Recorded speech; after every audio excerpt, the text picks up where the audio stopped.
Bonjour à tous, Franck Muller. Ici Lyon, un Français parle au français.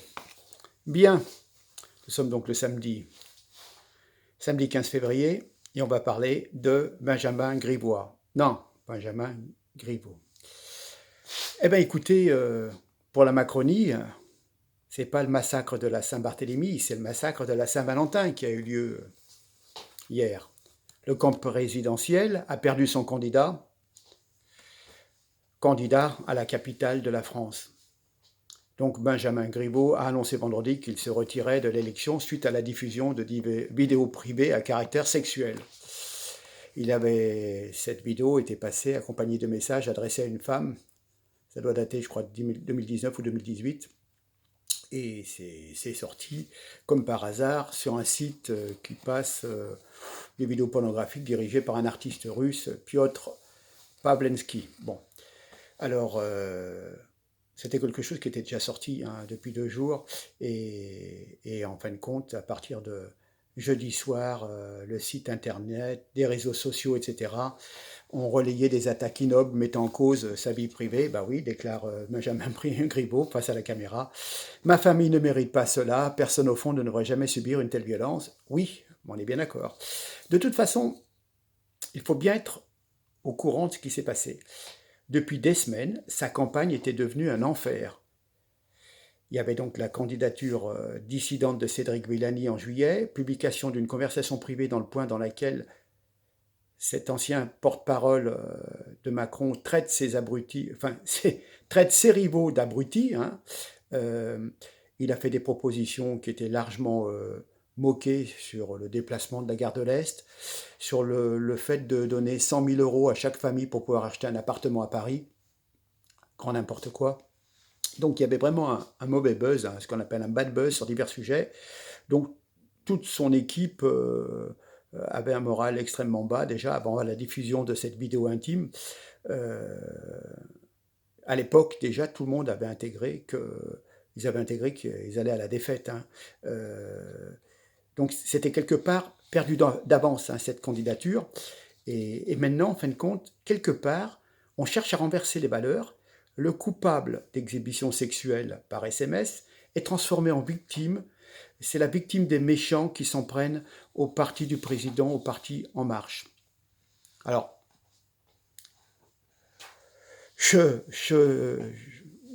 titre cette vidéo, c'est la débandade. Vous voyez ce que je veux dire? Bon, enfin, tous les médias le savaient depuis 2 jours, mais ils se sont concertés pour ne pas révéler cette info. Voilà, donc, ben oui, ces élites, ils ont bonne mine. Quand ils piquent dans le pot de confiture, ils prennent de l'argent, et puis là, ben, ils sont pris la main dans le slip, si on peut dire. Alors, on va récapituler, puisque franchement, on a un président qui fait des soirées drag queen à l'Élysée. On a un ministre de l'Intérieur qu'on a vu en boîte de nuit, en club, et qui roulait des pelles à une bonne femme en pleine crise des Gilets jaunes. Bon. Chiappa, une nana qui se bat pour l'égalité des femmes, qui écrit des livres porno, érotico, soft, enfin bon, voilà. Un mec qui était quand même porte-parole de l'Élysée, qui est candidat à la mairie de Paris, qui fait des vidéos en train de se masturber. Enfin franchement, comment la France est perçue à l'étranger. Enfin bon, puis on rajoute toutes les amnésies fiscales, la corruption, etc., les conflits d'intérêts. Quand on voit tous les ministres qui ont eu un problème ces temps-ci, voilà, conflit d'intérêts financiers, impôts, etc. Mais franchement, il en reste peut-être 10% qui n'ont pas de casserole. Enfin bon. D'ailleurs, rappelez-vous, c'était qui Gérard Darmanin, qui a aussi des problèmes de harcèlement avec des femmes. Disons qu'il leur a rangé des dossiers moyennant contrepartie sexuelle, il me semble. Voilà, le souci, c'est qu'en plus, Griveaux, c'était le soi-disant bon père de famille. Euh, Bien sûr, débauche de sexe, bon, ça peut être humain, etc. Mais quelque part, on s'en tape. Mais quand on se présente comme quelqu'un d'irréprochable, qu'on fait venir Paris Match ou Gala ou je ne sais trop quoi dans sa famille, qu'on raconte du cinéma, qu'on dit oh là oui, la campagne c'est difficile, mais j'essaye de rentrer 2 soirs par semaine pour coucher les enfants, leur raconter une histoire. Vous voyez, je veux dire, voilà, la famille, la famille, la famille, mais la famille. Puis en fin de compte, ce monsieur s'exhibe et va tirer à droite à gauche. Enfin bon. Donc ma pauvre Madame Griveaux, bonne Saint-Valentin, hein. Ouais, enfin, vraiment désolé pour les enfants et pour vous, avoir un conjoint qui n'a pas de contrôle sur lui-même et qui ne pense même pas à la réputation de sa famille, enfin bon. Alors je sais pas, ouais, je reviens, ouais, Chiappa, Griveaux, Grivois, et quelque part, enfin franchement, pour être dans un tel état, être soumis à ces pulsions, est-ce que ces gens ne consommeraient pas, comme on le voit dans certains livres de trafiquants, qu'il y a pas mal de cocaïne qui se balade dans les milieux politiques, hein? Enfin, j'ai cette impression, hein. Enfin, c'est le nouveau monde, hein. Bon, le nouveau monde, c'est plus la bouteille de rouge, hein. C'est des substances. C'est vrai que Macron, je le vends souvent comme ça, je me pose des questions quand même. Je n'ai rien dit, hein. Pas de procès, hein. Enfin bon, Griveaux qui se tardait d'être un défenseur des familles en tant que père de famille honorable, il a réussi l'exploit de rattraper son mentor. N'oubliez pas qu'il y a une grosse partie de l'équipe à Macron ont été à bonne école avec des SK, hein. Rappelez-vous, hein. Et puis, franchement, rappelez-vous en mars 2019, le successeur d'Édouard Philippe à la mairie du Havre, Luc Lemonnier, a démissionné de ses mandats alors qu'on publiait des témoignages compromettants. Il est accusé par plusieurs femmes de leur envoyer des photographies de lui et de son zizi à des femmes de 40 ans qui le connaissaient sans plus. C'était pour leur montrer que j'étais dans de bonnes dispositions et que si elles voulaient bien, j'étais prêt à coucher avec elles. Enfin bref. Rappelez-vous aussi Monsieur Rochefort qui était au Modem, qui se masturbait dans un Castorama, c'est ça, voilà. Alors, bien entendu, la bouée remuée autour de Griveaux est infecte et relève d'une basse manœuvre pour le mettre hors course. Alors, hors course, je veux bien, mais de toute façon, il était déjà presque battu d'avance. Mais enfin bon. Le sexe pour M. Griveaux, l'argent pour Fillon sont les faiblesses du genre humain. Effectivement, Griveaux a droit à une vie privée, mais bon, c'est ce qu'on disait de DSK aussi, hein, un grand économiste, le jour et la nuit, par 12 heures. Hein.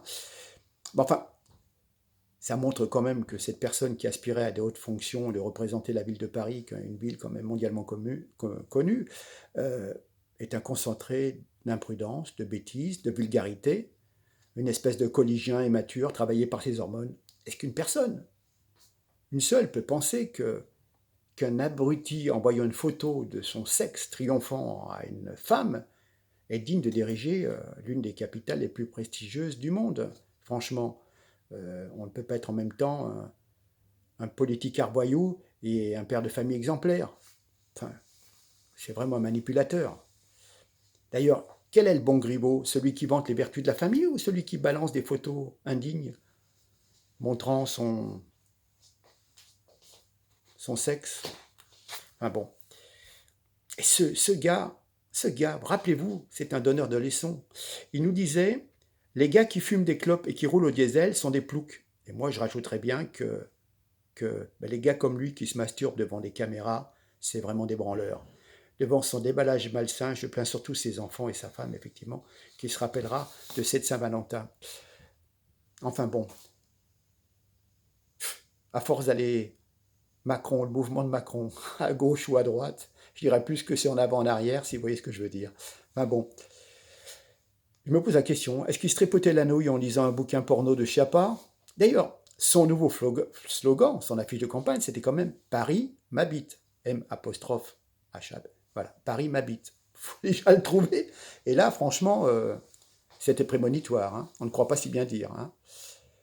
Et puis, il est bon quand même de rappeler que ce monsieur était député, mais depuis 1 an, n'allait presque jamais à l'Assemblée nationale, car il faisait campagne à Paris, tout en touchant ses indemnités et son salaire. Hein. Donc, vous voyez déjà quoi qu'on puisse dire hein, au niveau sexe, etc. Déjà, la mentalité, on paye ces gens, ils sont députés et ils s'occupent de leurs petits problèmes, de se faire élire ailleurs, tout en étant députés. Et nous, avec nos impôts, on continue de payer des 10 000 euros, 12 000 euros, 15 000 euros par mois pour que ce monsieur fasse du porte-à-porte auprès des commerçants pour qu'il soit élu à la ville de Paris. Voilà. Enfin, maire de la ville de Paris. Donc, vous voyez déjà la mentalité. Et comme ça, il y en a des dizaines et des dizaines et des dizaines. Donc, c'est infâme. Ce système est infâme. Voilà. Et je ne vous dis pas, après, vous élisez sur des listes, mais comme c'est une métropole, il y a des arrangements et il y a des majorités qui basculent en fonction des postes qu'on veut bien donner à d'autres. Voilà, chacun se place et après, on a des avantages et on monnaie ses voix. Voilà. Bon, écoutez, sur ces bonnes nouvelles, hein, c'était la Saint-Valentin. Et oui, bah celle-ci, on va s'en souvenir. Hein. Bon, bah écoutez, je vous laisse. C'est samedi soir. Et puis, écoutez, on continue. Partagez. Faites passer l'indignation. Proprement, gentiment, sans gros mots. Mais quand même, on s'attend peut-être à autre chose de nos dirigeants. Mais le nouveau monde de Macron, c'est vrai qu'il détonne. Hein, franchement. Mais quelque part, c'est le péché originel. Hein. Donc, voilà. Le sexe. Je pense que la drogue aussi. Vous savez plus où vous en êtes. Vous pensez être tellement dominant quand vous êtes sous la cocaïne que vous n'avez plus de limites. Et vous balancez des photos comme ça, à droite à gauche, à des gens qui vous ont rien demandé. Voilà. Bon, allez, sur ce, je vous embrasse. Je vous souhaite un bon dimanche. Et puis à la semaine prochaine, abonnez-vous, partagez s'il vous plaît. Allez, faites-moi connaître. Avec humour. Merci. Au revoir.